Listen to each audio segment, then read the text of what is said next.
Get up. Good morning. Great morning. Good morning. One more time. Great morning. Yes, good morning. The sun is out. We are here in Middletown at a wonderful community mini health fair. And this opportunity is being sponsored by the Community Health Center in partnership with Healthy Communities AmeriCorps program. Welcome everyone to the mini fair.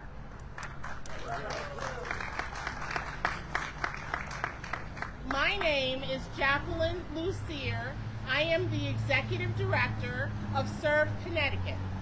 Serve Connecticut is the funder of the majority of AmeriCorps programs operating throughout the state of Connecticut.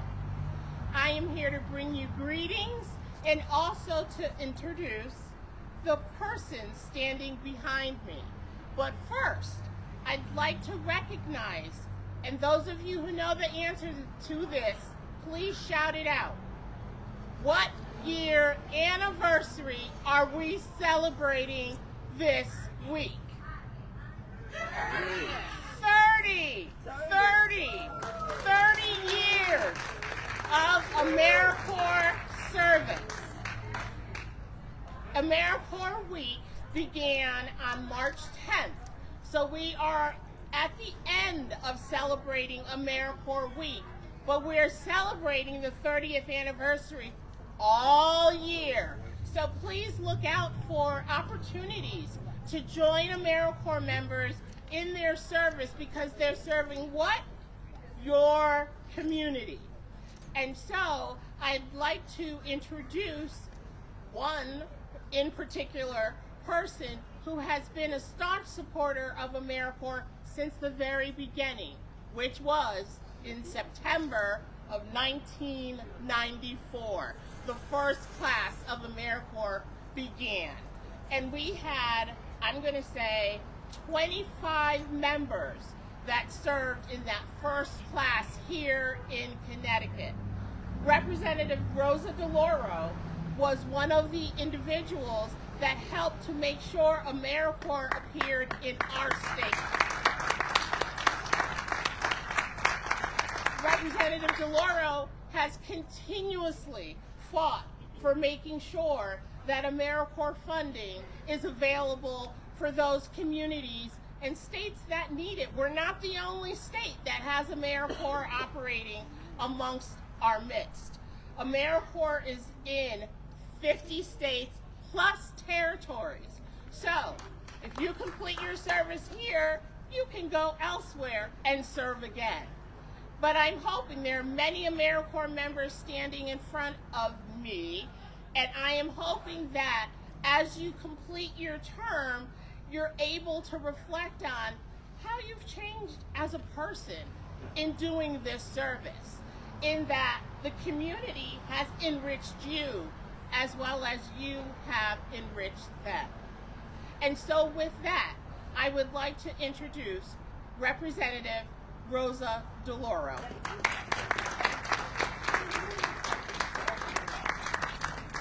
I need this.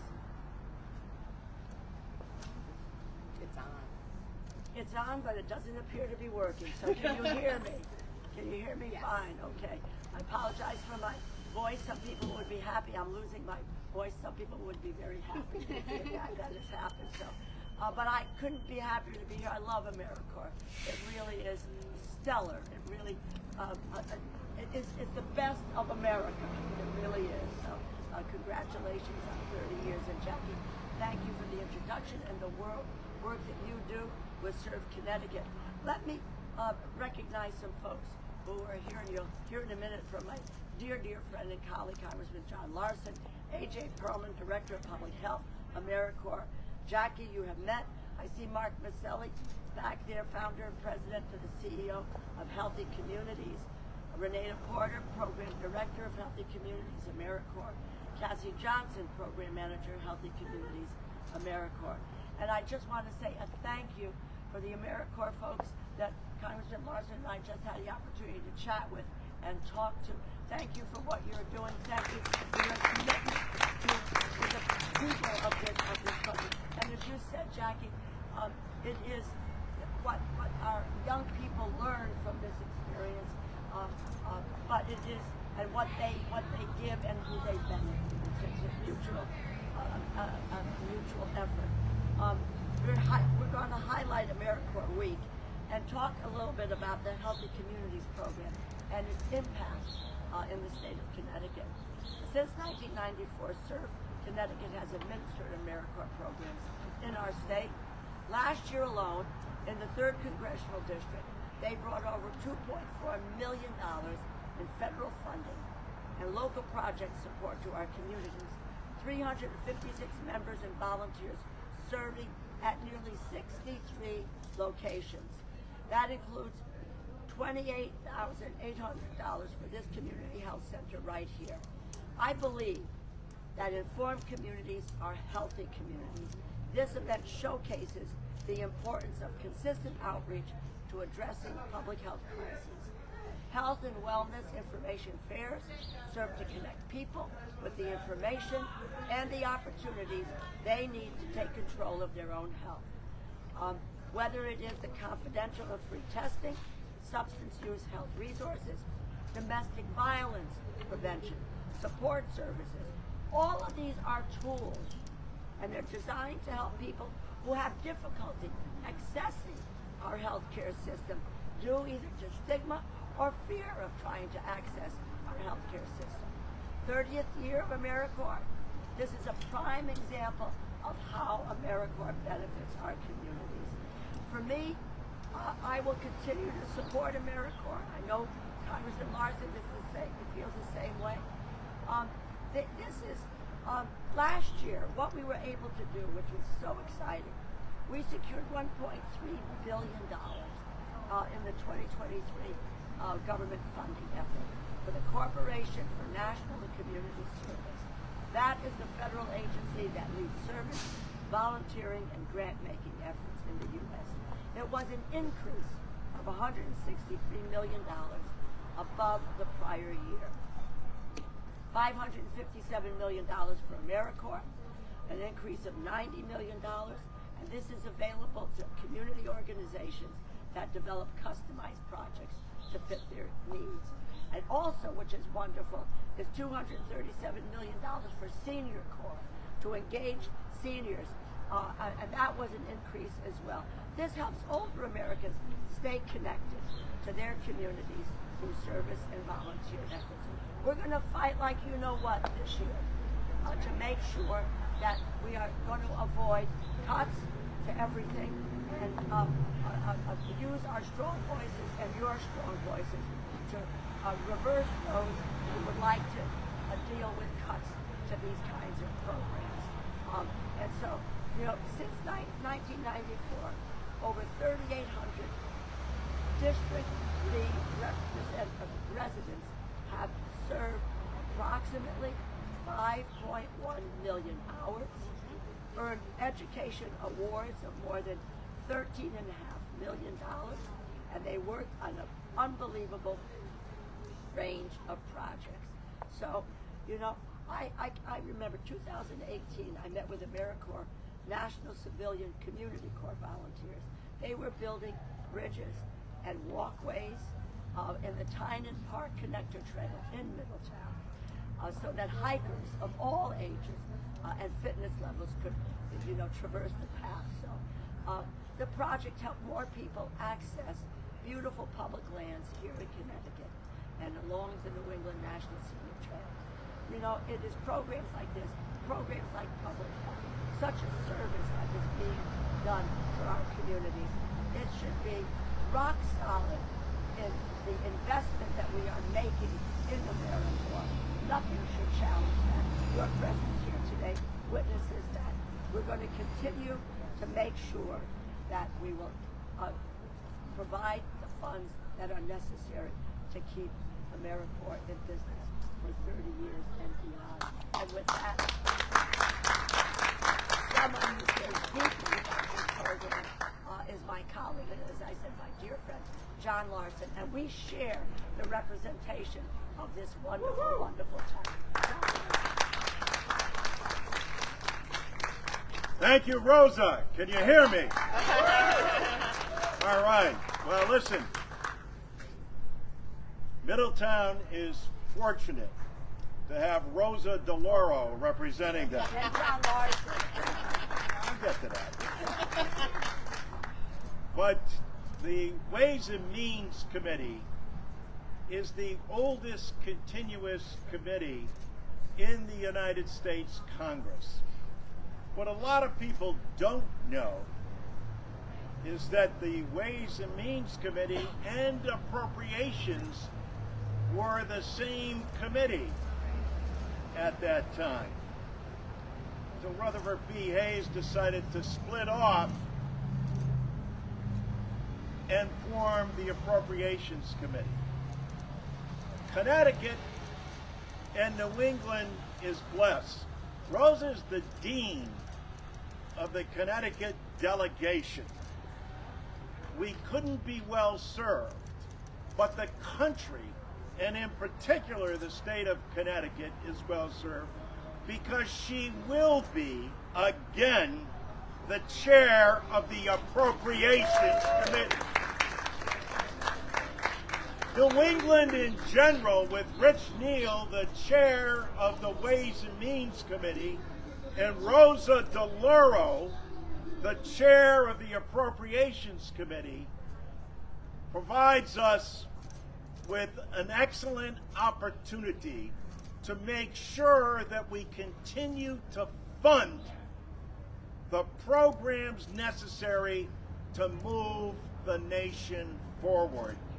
And certainly AmeriCorps is stellar amongst us. Jacqueline, in her opening remarks, had that to say. It's great to see Mark here.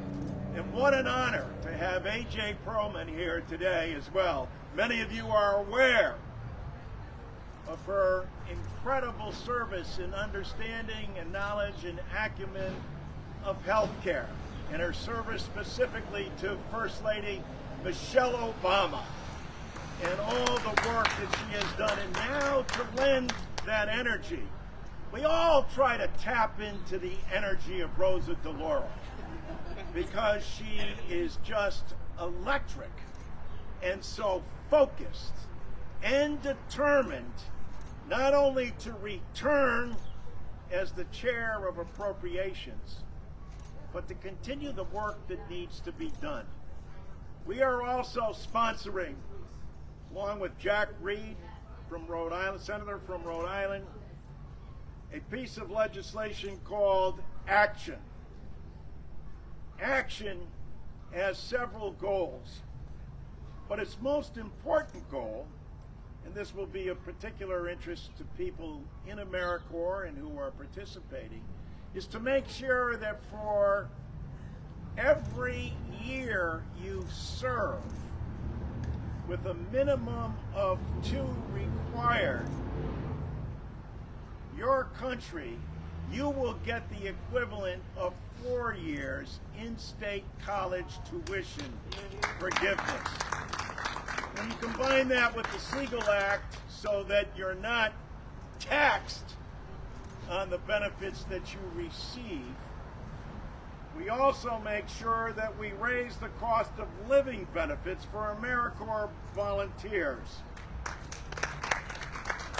that we make national service education benefits tax exempt, that we elevate the Corporation of National and Community Service, CNCS, to a cabinet-level independent agency and rebrand it as AmeriCorps Administration. We create a 21st Century American Service Outreach Program to make the citizens of this country aware of this great opportunity. President Kennedy, a lapel print I wear all the time because of the incredible inspiration he was to this nation, and especially for a call to service, not elective office, but public service.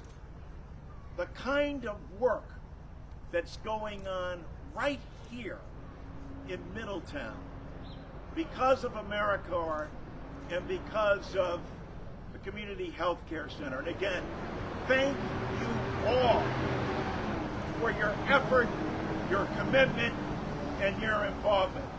I stand together with Rosa, and under her leadership in appropriations, we know this is only going to continue to grow and expand.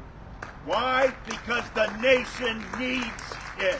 The nation needs you. And with that, we are so proud to have with us A.J. Perlman, who is continuing that grand tradition that now 30 years old only continues to foster the kind of critical involvement that's needed by the citizens of this great country we all love. Please welcome A.J. Perlman. Congresswoman DeLauro, Congressman Larson, Jackie, Mark, where's Mark? Thank you so much for the warm welcome. Where are our Public Health AmeriCorps members? Stand up for a second.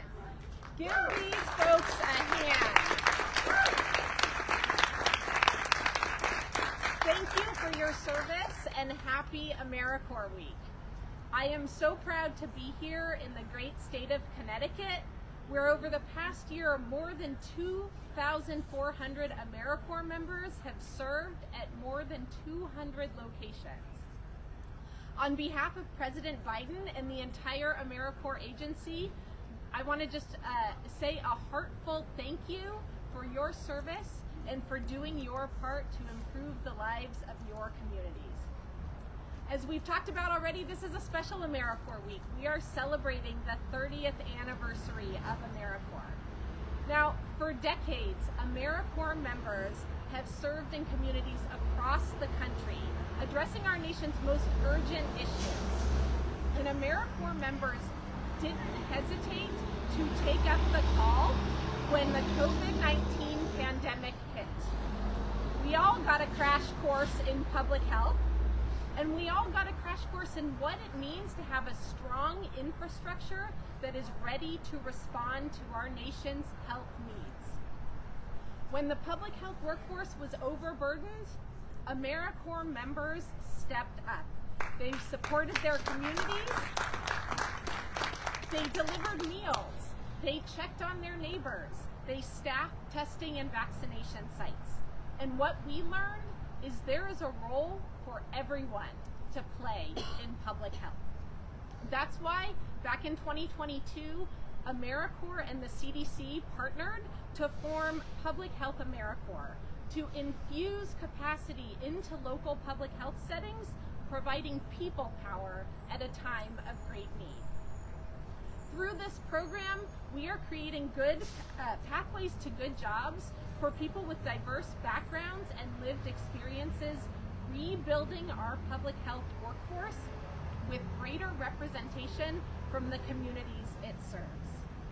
Community and national service programs like AmeriCorps, like Public Health AmeriCorps, can help fill the public health workforce gap and advance equity in our communities.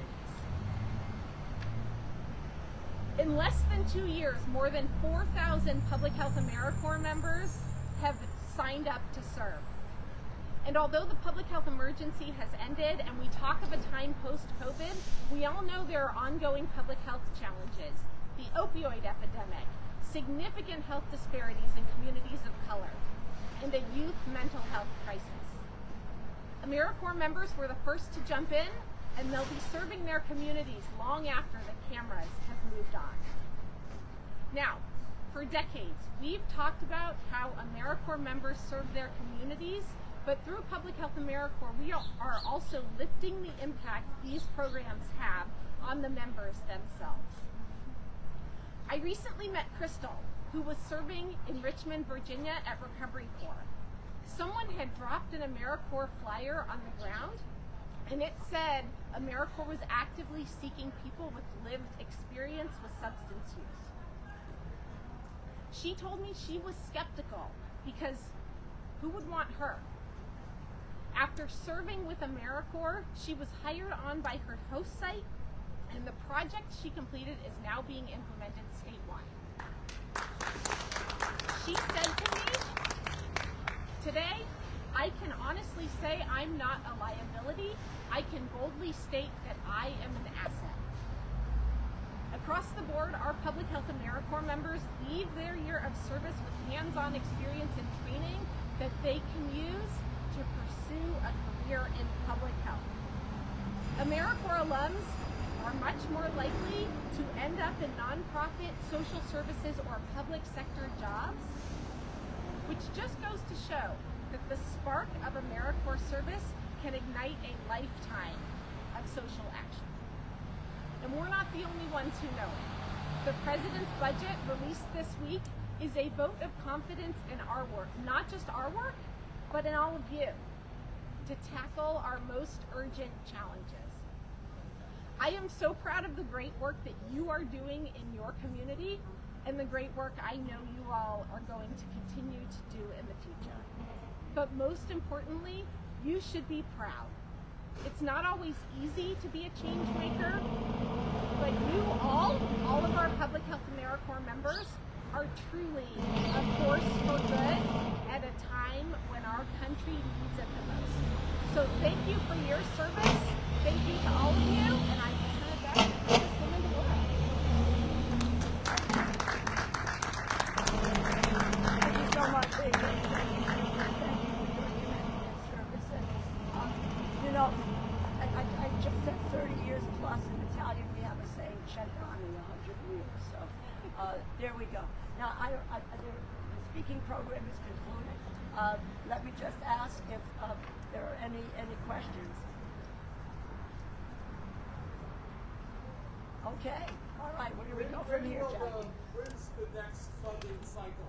Well, the funding cycle is to 2024. You know, we're in about 6 months into the fiscal year, and we still haven't completed the federal budget. The AmeriCorps is part of this new tranche of bills that are coming up in the next week or week and a half, and we're going to do everything that we can to make sure that we have funding for AmeriCorps. I want to be absolutely honest with you. I know AJ is very interested in this. Given the scale of cuts that came forward from the majority, if we have level funding, we are going to consider that a win, so that they will not cut back the funds for AmeriCorps. It's unfortunate that we have to fight every year for funding for AmeriCorps, given the scale and the nature of what is done here, in particular, the public health portion of this, and what AmeriCorps did, which was laid out in terms of the pandemic, was just really, really incredible. But the fact is that we do have to fight for it every year. So your voices of others who believe in this program, really need to come forward so that we can move forward. I don't know of another program that says that you are rewarded for public service. We are so desperately in need for people to concern themselves with public service these days, that have a stake and an interest in what's happening in our country, the challenges that our country faces, and that are willing to step up and do something about that. And for me and for John, we need to foster that, and the way that we can foster that at the federal level is put our money where our mouths are and provide the resources that are needed for AmeriCorps. Thank you. There was a time when AmeriCorps was also really recruiting for seniors, rather than playing golf all day, whatever they were doing, to join AmeriCorps. Is there a place for them in the public health? Absolutely. We have Public Health AmeriCorps members who are serving from 17 all the way into their 80s, so anyone is welcome, and we encourage all types of people to join the program. We know there are folks who are early in their career who are interested in serving. There are folks mid-career who may be interested in the change, or maybe we're raising kids and now are looking for a career, or those who want to give back. even later in life. So we encourage everyone to participate. Thank you.